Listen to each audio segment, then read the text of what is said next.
Olá, povo de Deus, terça-feira da terceira semana da Quaresma, 5 de março de 2024. Nossa reflexão de hoje é a partir de Daniel 3, 25, 34, 43 e Mateus 18, 21, 35. Uma vez mais, estamos diante de um trecho do livro de Daniel que não é de fácil leitura. Começa que foi escrito em 3 línguas, hebraico, aramaico, grego. Devido a isso, há uma diferença entre as Bíblias católicas, que têm 14 capítulos, e as de tradição protestante, com 12 capítulos, pois a Reforma não aceitou como revelados os textos em grego do Primeiro Testamento. Embora o autor sagrado faça referências aos caldeus e Nabucodonosor, o livro foi escrito mesmo no segundo século a.C., quando os judeus eram perseguidos por Antíoco Epífanes, por volta de 167 a 164 a.C. 4 jovens judeus são recrutados por Nabucodonosor para um trabalho destacado junto dele. São eles Daniel, Ananias, Misaías e Azarias, que terão seus nomes trocados por Baltazar, Sidraque, Misaque e Abdênago, respectivamente.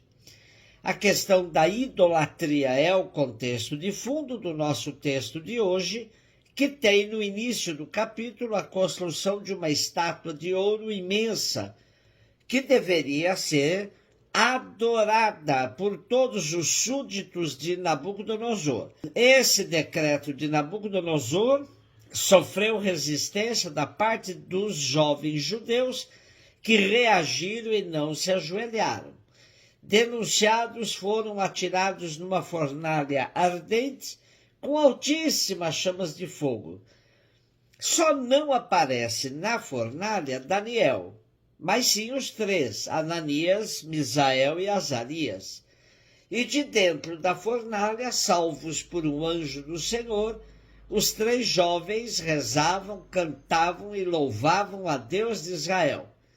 E o nosso texto de hoje apresenta uma prece de súplica de Azarias, que evoca a fé histórica de Israel para que o Deus dos ancestrais venha em socorro deles. E Azarias, de pé no meio das chamas, fez esta prece: pelo teu nome, não nos abandones para sempre, não anules a aliança, não nos retires a tua misericórdia em atenção a Abraão, teu amigo, Isaque, teu servo, aos quais prometeste multiplicar a sua descendência como as estrelas do céu e como as areias da praia do mar. Senhor, estamos reduzidos a nada diante das nações. Estamos hoje humilhados em face de toda a terra por causa dos nossos pecados. Agora, não há nem príncipe, nem profeta, nem chefe, nem holocausto, nem sacrifício, nem oblação, nem incenso, nem um local para te oferecer as primícias e encontrar misericórdia, que pela contrição de coração e humilhação de espírito sejamos acolhidos como se trouxéssemos holocaustos de carneiros e de touros e de milhares de cordeiros gordos. Que este seja hoje diante de ti o nosso sacrifício. Possa ele reconciliar-nos contigo, pois não tem que envergonhar-se aqueles que em ti confiam. É de todo o coração que agora te seguimos, te veneramos e procuramos a tua face. Não nos confundas, trata-nos com a tua doçura habitual e com todas as riquezas da tua misericórdia. Livra-nos pelos teus prodígios e cobre de glória o teu nome, Senhor. É uma clara oração de resistência judaica à dominação e cultura helênicas. O Deus de Israel dá força e coragem para essa resistência. Assim, o povo judeu atravessa pelas diversas dominações estrangeiras, mantendo firme a fé no Deus único. não se dobram frente aos deuses dos dominadores. É uma prece contra a idolatria. Mateus 18, 21, 35. Pedro aproximou-se de Jesus e perguntou: Senhor, quantas vezes devo perdoar se meu irmão pecar contra ti? Até 7 vezes? Jesus respondeu: não te digo até 7 vezes, mas até 70 vezes 7. Porque o reino dos céus é como um rei que resolveu acertar as contas com seus empregados.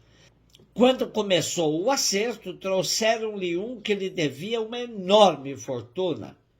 Como o empregado não tivesse com que pagar, o patrão mandou que fosse vendido como escravo, junto com a mulher e os filhos e tudo o que possuía, para que pagasse a dívida. O empregado, porém, caiu aos pés do patrão e, prostrado, suplicava: dá-me um prazo e eu te pagarei tudo. Diante disso, o patrão teve compaixão, soltou o empregado e perdoou-lhe a dívida. Ao sair dali, aquele empregado encontrou um dos seus companheiros que lhe devia apenas 100 moedas. Ele o agarrou e começou a sufocá-lo, dizendo: paga o que me deves. O companheiro, caído a seus pés, suplicava: dá-me um prazo e eu te pagarei. Mas o empregado não quis saber disso. Saiu, mandou jogá-lo na prisão até que pagasse o que devia. Vendo o que havia acontecido, os outros empregados ficaram muito tristes, procuraram o patrão e lhe contaram tudo. Então o patrão mandou chamá-lo e lhe disse: empregado perverso, eu te perdoei toda a tua dívida porque tu me suplicaste. Não devias tu também ter compaixão do teu companheiro como eu tive compaixão de ti? O patrão indignou-se e mandou entregar aquele empregado aos torturadores até que pagasse toda a sua dívida.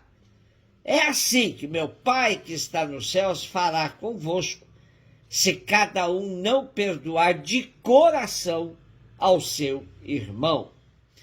Outra vez estamos diante de uma parábola de Jesus, onde o enfoque é o contraste entre a realidade e o reino dos céus.